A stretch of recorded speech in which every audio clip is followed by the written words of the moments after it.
malam membeli padi. Belinya di rumah petani. Cakep. Shalom sahabat Bible Study. Apa kabarnya hari ini? Baik, luar biasa. Luar biasa. Saya Roni Sitorus akan menemani teman-teman semua di acara Bible Study. Tentunya bersama Pastor Randy Chandradinata. Shalom Pastor Randy. Shalom, Bagaimana Pastor. kabarnya? Puji Tuhan, sehat. Cakep. Luar biasa, cakep. Nah, sahabat Bible Study, kalau sudah ada Pastor Randy, kita tahu kita nggak mungkin mau nonton bola ya. Kita pasti mau membahas tentang Alkitab. Wow. Dan hari ini Pastor Randy, topik kita tidak kalah seru dari episode sebelumnya. Yes. Kita akan membahas tentang tema ibadah online aja bisa, ngapain harus ke gereja?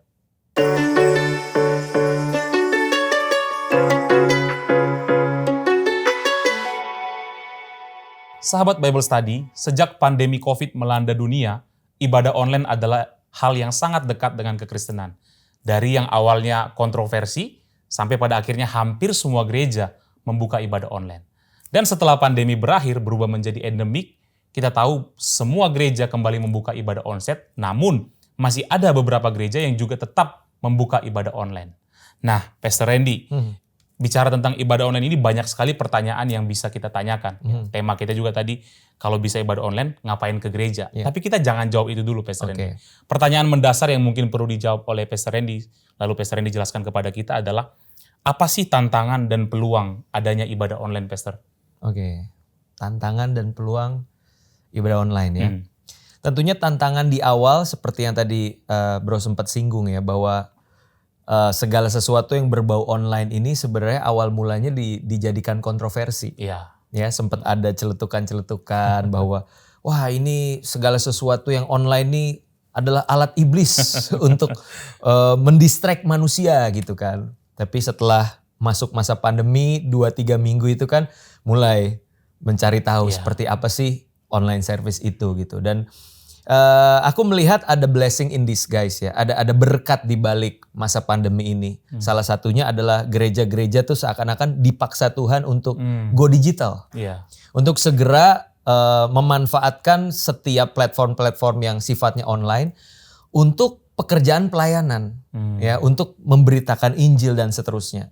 Nah, tantangan ke depan adalah gini, ketika masa pandemi sudah mulai mereda, mungkin sebentar lagi akan beralih menjadi endemi.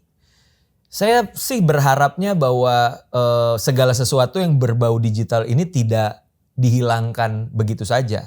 Namun tantangannya adalah bukan cuma mempertahankan platform-platform yang sifatnya digital, tapi justru malah mengupgrade, mengembangkan lagi platform-platform tersebut. Sehingga gereja itu bisa menghasilkan sebuah konten yang berkualitas. Berkualitas dalam arti satu, nilai-nilai atau value kerajaan Allahnya itu kuat di dalamnya. Dan yang kedua tentunya dengan kemasan yang relevan. Kemasan yang update dengan perkembangan zaman. Nah, aku pikir itu yang perlu untuk kita perjuangkan ya. Karena di tengah arus informasi digital yang begitu luas, begitu dahsyat, kita nggak bisa tuh yang namanya meng-cut setiap konten-konten negatif. Ya nggak sih? Betul, Pastor. Itu kan ibaratnya mati satu tumbuh 1000 ya. Satu di blok nanti bermunculan tuh akun-akun hoax, akun-akun negatif dan sebagainya. Nah, saya pikir untuk kita bisa menanggulangi ini bukan dengan meng-cut akun negatifnya, tapi justru dengan menambah jumlah konten positifnya. Kontennya diperbanyak, kontennya di upgrade lebih berkualitas. Dan aku pikir itu tantangan kita hari ini. Ya, makanya kita pun hari ini bikin talk show. Aku pikir ini juga cara bagaimana si GNTV juga mau menjangkau lebih lagi kan, menggunakan dunia digital. Nah, itu tantangan. Berikutnya bicara tentang peluang ya.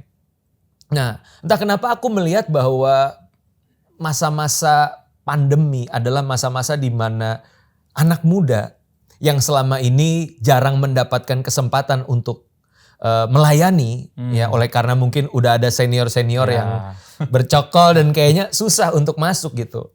Tapi ketika masuk era pandemi, bukankah anak-anak muda itu didorong ke barisan paling depan? Mereka itu ujung tombak pelayanan digitalnya gereja loh.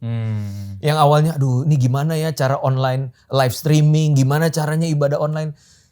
Yang senior biasanya kebingungan kan. Makanya dipanggil tuh yang muda-muda, bantu dong om, nggak ngerti nih caranya. Akhirnya dipercayalah untuk menghandle, mengkoordinir segala sesuatu yang bersifat online. Dan aku pikir itu adalah kesempatan baik untuk gereja boleh memanfaatkan para anak-anak muda ya dengan cara yang baik tentunya ya, untuk mereka boleh terjun lebih dalam di dalam pelayanan. Nah itu yang pertama, aku melihat generasi muda hari ini diberikan ruang yang cukup besar untuk bisa mengeksplor, mengembangkan diri. Dan yang kedua, peluangnya adalah kita tahu bersama bahwa media online ini adalah media penginjilan yang luar biasa. Ya. Mulai dari TikTok, mulai dari Instagram, YouTube, ya kan, bahkan lewat lagu-lagu rohani yang diupload ke YouTube. Itu gak sedikit loh orang yang tadinya tidak mengenal Tuhan akhirnya mau percaya kepada Yesus. So, aku pikir kita perlu untuk memanfaatkan lebih lagi media penginjilan, pemberitaan firman melalui sosial media. Karena kita juga mesti perhatikan ya, ada tren yang disebut sebagai bonus demografi kan. Apa itu, Pastor? Bonus demografi di mana puncaknya di tahun 2030, usia produktif, yaitu usia 15 sampai 64 tahun, itu ada di titik paling tinggi yang pernah ada selama Indonesia pernah eksis gitu ya. Itu ada di tahun 2030 di mana angka produktifnya itu mencapai 68,1%. Wow. Bayangkan, pasti semua melek digital, semua pasti melek yang namanya dunia online. Bayangkan kalau gereja nggak dari sekarang mulai dipush untuk terus bikin konten-konten yang berkualitas. Aku rasa nanti 2030 kita bisa kehilangan generasi. Betul. Kalau kita tidak keep up dengan pelayanan digital yang memadai. Nah itu menurutku kesempatan yang besar yang kita bisa lihat. Ya. Menarik tadi Pastor Randy bilang salah satu manfaat kesempatan yang besar adalah penginjilan ya melalui media. Saya juga berpikir begitu Pastor, karena saya punya beberapa teman juga yang mulai coba media, tapi kadang-kadang gini, dia upload satu video tentang penginjilan, tentang firman, tapi yang nonton 50 orang, wah dia bilang dikit banget yang nonton, gak ada yang komen, dihapus. Tapi kalau kita bayangin Pastor, misalnya 50 orang dengerin kita khotbah, itu kan jumlah yang besar ya kalau onsite ya. Tapi karena di online cuma 50, kadang-kadang orang jadi minder. Bahkan kalau kita mau menginjil satu orang aja, itu kan sulit sekali untuk ketemu orang. Tapi media adalah salah satu cara yang cukup efektif untuk memberitakan Injil. Yes. Orang juga nggak merasa ditunjuk-tunjuk kan. Betul. Ayo kamu misalkan firman, ayo bertobat gitu kan. Iya. Nggak langsung, tapi mereka mendengar. Kalau bahasa sekarang kan, kalau aku like, kalau tak aku swipe gitu kan. Ya udah as simple as that aja. Nanti Tuhan akan kirimkan jiwa-jiwa juga kan. Yes. Gitu. Luar biasa. Nah, Pastor Randy, kita masuk ke pertanyaan yang cukup penting, yang juga menjadi tema kita tadi ya. Kan ibadah online bisa nih, meskipun sekarang sudah selesai pandemi, kita sudah ibadah online, tapi kan masih bisa ibadah online di rumah. Ngapain saya harus ke gereja? Nah, pertanyaannya apa sih Pastor, urgensi ibadah onsite di tengah banyaknya fasilitas ibadah online sekarang? Apakah kita memang harus datang ke gereja? Apa urgensinya? Iya. Ya meskipun zaman sekarang semua serba praktis ya, serba efektif, efisien melalui online, bisa di rumah saja. Tapi sejatinya yang namanya persekutuan orang percaya itu tidak pernah didesain pertemuannya hanya sebatas layar, hanya sebatas online. Tapi sebenarnya desain dari komunitas orang percaya itu adalah pertemuan secara langsung. Ya makanya kalau kita perhatikan di dalam Alkitab ya, Ibrani pasalnya yang ke-10 ayat 24 sampai 25. Ayat 24 berkata demikian. Dan marilah kita saling memperhatikan supaya kita saling mendorong dalam kasih dan dalam pekerjaan baik. Ayat 25. Janganlah kita menjauhkan diri dari pertemuan-pertemuan ibadah kita, seperti dibiasakan oleh beberapa orang. Tetapi marilah kita saling menasehati dan semakin giat melakukannya menjelang hari Tuhan yang mendekat. Nah perhatikan baik-baik, di situ ada pengulangan beberapa kali kata saling. Saling mendorong, saling memperhatikan, saling menasehati. Bukankah kata saling itu artinya ada lebih dari satu pihak, ada dua pihak minimal yang berinteraksi. Ya enggak? Oleh karena itu di dalam pertemuan online tentunya ya mungkin say hi di layar, di kolom komentar misalkan Zoom meeting gitu ya, bisa. Tapi sedalam apa? Kita bisa saling menasehati, saling mengingatkan, saling mendoakan. Tentunya akan sangat terbatas.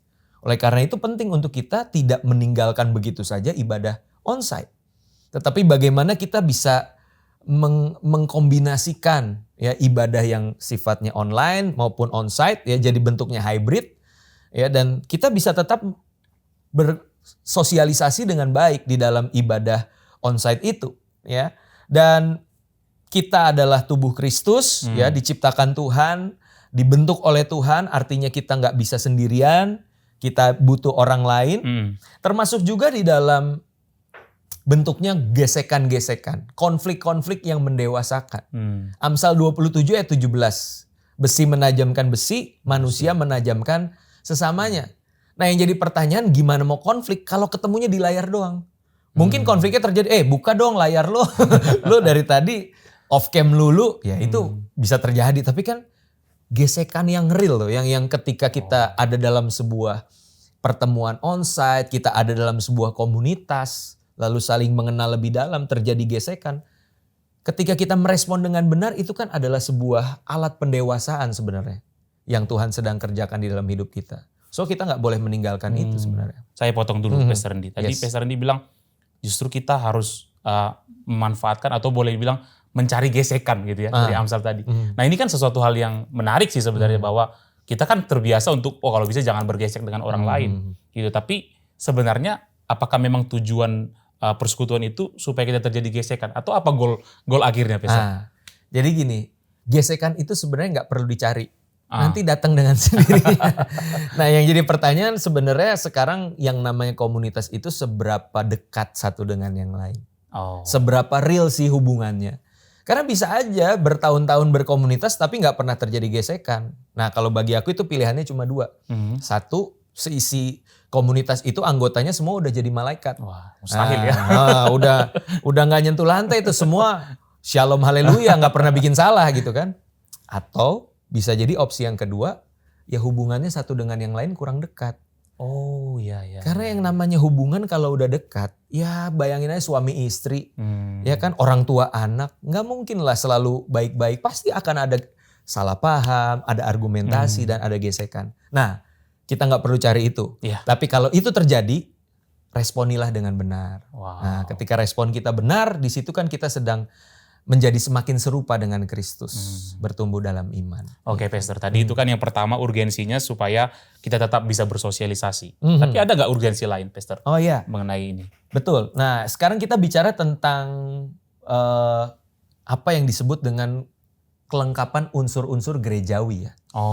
Jadi ini bicara tentang liturgi, ini bicara tentang bagaimana adanya pemberitaan firman Tuhan melalui mimbar, ya lalu belum juga bicara tentang sakramen-sakramen, sakramen baptisan. Saya nggak tahu baptisan online tuh gimana caranya, layarnya dipercik gitu kan kayaknya agak, iya nanti malah ngeheng kan. Baptisan, ya kan sakramen pernikahan, ya walaupun saya dengar ada sih orang yang dinikahkan secara online, tapi kan itu pasti urgent banget ya. Sebenarnya kalau keadaan lagi baik-baik aja, bukankah indah bisa mengundang banyak orang-orang terdekat kita gitu. Jadi unsur-unsur gerejawi inilah yang perlu diadakan gitu di dalam sebuah pertemuan secara onsite. Belum lagi nanti bicara tentang adanya disiplin rohani ya di dalam pelayanan. Aku pikir tidak akan bisa terkontrol dengan maksimal kalau itu semua bentuknya online. Karena kan kita nggak pernah tahu ya apa yang ada di balik kamera kan. Iya, betul. Bisa aja atasnya rapi, bawahnya celana pendek. Kita nggak Sering tahu. terjadi. Sering terjadi. Tapi kalau udah masuk onsite ya artinya kita bisa lebih efektif dan efisien untuk melayani jiwa-jiwa. Gitu. Wow, jadi ibadah onsite itu perlu, karena tadi perlu persekutuan, tapi juga ada bicara kelengkapan unsur-unsur gerejawi yang nggak boleh hilang dari dalam gereja. Oke, Pastor Randy, mungkin bisa diberikan pesan kepada orang-orang, khususnya anak-anak muda ya. Banyak saya lihat orang sudah mulai malas ikut ibadah onsite gitu loh. Gue dari rumah aja lah gitu. Nah tapi jangan diberikan sekarang Pastor, karena ini akan dijawab di part berikutnya. Sahabat Bible Study, saksikan part berikutnya dari episode ini. Kita masih akan membahas tentang ibadah online. Dan pastikan sahabat Bible Study menontonnya bersama saya dan Pastor Randy. Akhir kata, saya Roni Sitorus dan Pastor Randy bersama seluruh kru yang bertugas mengucapkan sampai jumpa. Tuhan Yesus memberkati. God bless.